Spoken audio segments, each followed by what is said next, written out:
ஜனாதிபதி தனது சித்தியை திருமணம் செய்ததாக சொல்லப்படும் தகவல் முற்றிலும் பொய்யானது.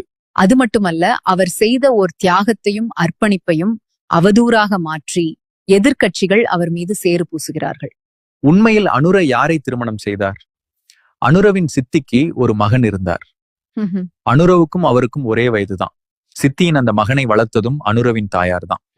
இருவரும் ஒன்றாகவே வளர்ந்தார்கள். ஒரே வயது, ஒரே வகுப்பு, இருவரும் நல்ல சகோதரர்கள். அதேபோல் அரசியலிலும் இருவரும் ஒன்றாகவே காலடி எடுத்து வைத்தார்கள்.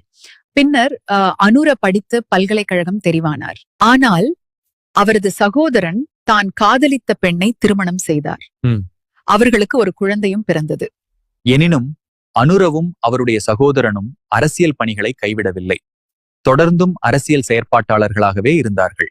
அப்படி இருக்கையில் ஒரு நாள் அனுரவின் அந்த சகோதரர் அரசியல் களத்தில் வைத்து எதிர்த்தரப்பினரால் சுட்டுக் கொல்லப்பட்டார். வருடங்கள் உருண்டோட அனுரவின் மறைந்த சகோதரனின் மனைவியும் குழந்தையும் நிர்கதியான நிலைக்கு தள்ளப்படுகிறார்கள். ஒரு பெண் தன் கணவனை இழந்தால் அக்குடும்பத்தில் உள்ள திருமணமாகாத ஒரு ஆண் அவருக்கு வாழ்வளிக்கும் வழக்கம் அக்கால கிராமப்புற சூழலில் இருந்து வந்தது. எனவே தனது மறைந்த சகோதரனின் மனைவியையும் அவரது பிள்ளையையும் தானே பொறுப்பேற்பதென்று அனுர முடிவு செய்கிறார்.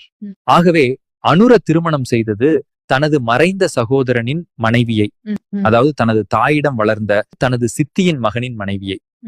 மறைந்த சகோதரனுக்காக தனது சொந்த வாழ்க்கையில் கூட அப்படிப்பட்ட உன்னதமான அர்ப்பணிப்பை செய்த மனிதர்தான் அனுர. அப்படிப்பட்ட ஒரு செயலை கூட அவதூறாக மாற்றியவர்கள் எத்தகையவர்கள் என்பதை நீங்களே தீர்மானித்துக் கொள்ளுங்கள்.